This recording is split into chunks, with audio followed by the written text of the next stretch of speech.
eat it? My brother's holding it for ransom. Aliens ransacked my room. Hey there, welcome back. Before there were perms and mixtapes, there were trapper keepers, fuzzy stickers, and milk cartons you had to karate chop open. Elementary school in the early 80s wasn't just school. It was glittery, grape-scented chaos, and you ruled it from your plastic desk throne. Number 1. Trapper Keeper. The loudest folder on the block. That's all you're taking to class? Everything I need's in my new Trapper portfolio. Trapper? Traps in all my papers. Let's start with the holy grail of school supplies, the Trapper Keeper. No ordinary folder, no sir. This thing didn't just hold your papers, it shouted them into existence with a ka-cha every time the Velcro tore open. Subtlety? Never heard of it. The covers were pure chaos in the best way. Neon triangles, grid lines, pastel rainbows, unicorns floating in galaxies that would have made Lisa Frank blush. And that plastic shell? Built like a tank. You could drop one down the stairs and your math homework would come out more organized. Every cool girl had one. Every kid wanted one. And heaven help the teacher trying to talk over 28 simultaneous Velcro rips at the start of class. If your Trapper Keeper had matching folders and a built-in pencil case, congratulations, you had arrived. Number 2. Kissing Koolers lip gloss. No one knew why it was called Kissing Koolers. It wasn't like anyone was kissing on the playground, unless you count the time someone kissed the wall during Heads Up, 7-Up. But that didn't stop it from being the most flirtatious thing in a third grader's desk. These were lip glosses, sure, but they looked like little soda cans, smelled like fruit punch, and applied like melted jelly beans. Sticky jelly beans. There was something scandalous about them. They weren't Bonne Bell. Those were innocent. Kissing Koolers were glossy, grown up, and somehow always confiscated halfway through February. Still, every girl had one, stashed in her backpack like it was contraband. Swipe it on during lunch, then pretend it wasn't on your lips while trying to whistle through your retainer. Number 3. Lisa Frank's early reign of rainbow terror. Lisa Frank makes the coolest stickers. I should know because I have most of them. See me and Jenny, who's like my absolute best friend ever. We went to the store and there's all these stencils and pens and party favors and stationery and stickers. Of course, stickers. Before she fully took over the entire 1990s, Lisa Frank launched a sneak attack on elementary schools in the mid-80s. No warning, no survivors. One day it was just normal folders. The next, explosions of neon dolphins, skateboarding pandas, and ponies with eyelashes longer than their legs. These weren't just school supplies, they were vibes. Everything Lisa Frank touched looked like it had been dipped in sherbet and shot through a glitter cannon. It was impossible to be sad while holding one, unless yours got bent in your desk and your mom wouldn't buy another. Owning Lisa Frank wasn't about functionality. The paper quality was questionable. But who cared? You didn't buy a rainbow tiger riding a skateboard for practicality. You bought it for status. Number 4. Bonne Bell Lip Smackers grade school glamour. If you were a girl in the 1980s, Bonne Bell was practically a rite of passage. Dr. Pepper, watermelon, cotton candy. That giant jumbo-sized gloss that could knock someone out if you dropped it. These weren't just lip balms. They were your first step into the world of glamour, one flavored swipe at a time. Every classroom had at least one girl who reapplied between spelling words.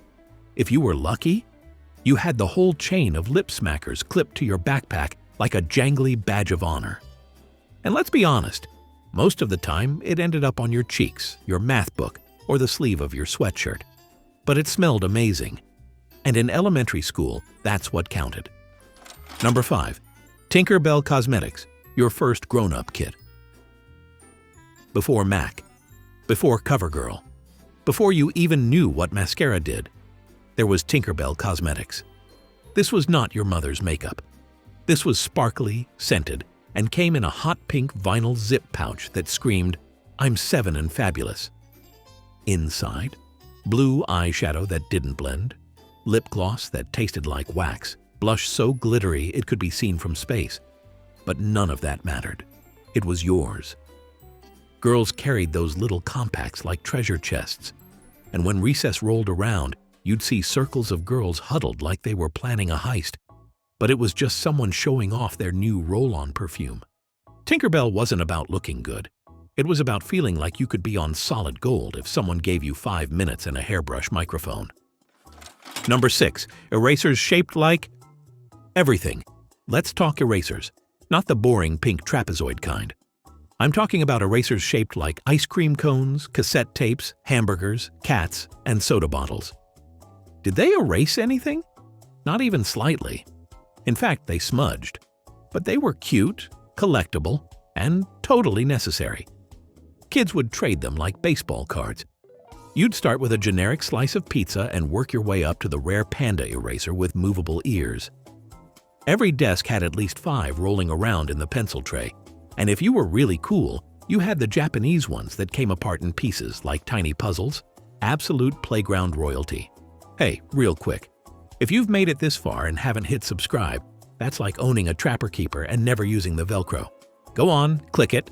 I'll keep bringing the nostalgia, you keep showing up for recess. Deal?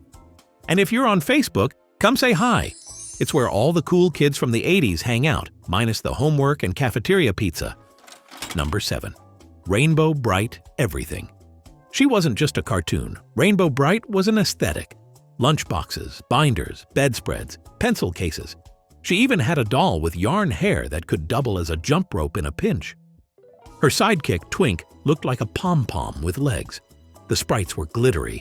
The horse wore a rainbow saddle. It was aggressively cheerful, like a sugar high on roller skates. And if you brought your Rainbow Brite thermos to school, that was it. You were the sunshine in a sea of beige government-issue milk cartons. Number 8. Pencil toppers and troll dolls. Pencils were never just pencils. They were fashion statements. You had puffballs with googly eyes, tassels that shed everywhere, and of course, troll pencil toppers, the original chaos gremlins. Every time you wrote a sentence, that neon hair shook like it was stuck in a wind tunnel. Some kids even braided them, gave them names, assigned personalities. Eventually, the teacher would ban them because no one was actually doing work.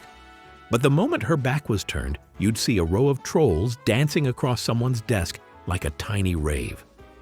And let's not forget, pencil toppers were also battle tools in impromptu desk wars. One flick of the springy head kind, and you could knock a spelling list clear off the table. Number 9. TV tie-in school supplies. Back in the 80s, if it was on TV, it was also in your Trapper Keeper. The Smurfs, Strawberry Shortcake, Garfield, He-Man, ALF, Rainbow Brite, Jem, The Muppets. They weren't just Saturday morning entertainment. They were rulers, folders, and pencil cases. You weren't just a fan, you were a brand ambassador. Kids showed up on the first day of school ready to represent. Some were Team Care Bears, others were hardcore Transformers. And if you had that Pee-wee's Playhouse folder with the secret scratch and sniff panel, instant legend status, and the crossover potential? Endless. Strawberry Shortcake sticker on your Muppet Show notebook. It didn't matter. In the 80s, chaos was the aesthetic. Number 10. Puffy Stickers you weren't allowed to trade. Sticker trading was a high-stakes economy. You could swap a sheet of stars for a glitter unicorn, a fuzzy kitten for a googly-eyed alien, but Puffy Stickers? Off-limits. Puffy Stickers were sacred. 3-dimensional, velvety, squishy works of art. They came in those glossy sheets with perforated backing that was never quite cut evenly. And heaven help the kid who peeled one off to actually use it. That was sticker sacrilege. Collectors kept them in sticker albums with transparent pages, flipping through them like jewelers inspecting diamonds. Some even made catalogs of their collections. The rarest of the rare? Puffy holographic stickers. If you had one of those, you basically had to travel with a security detail during recess. So, did any of that ring a bell? Maybe you had the scratch and sniff sticker book, the pencil box with the hidden mirror, or the lip smacker that somehow melted inside your desk. The truth is, elementary school in the 1980s wasn't just pencils and playgrounds. It was a world.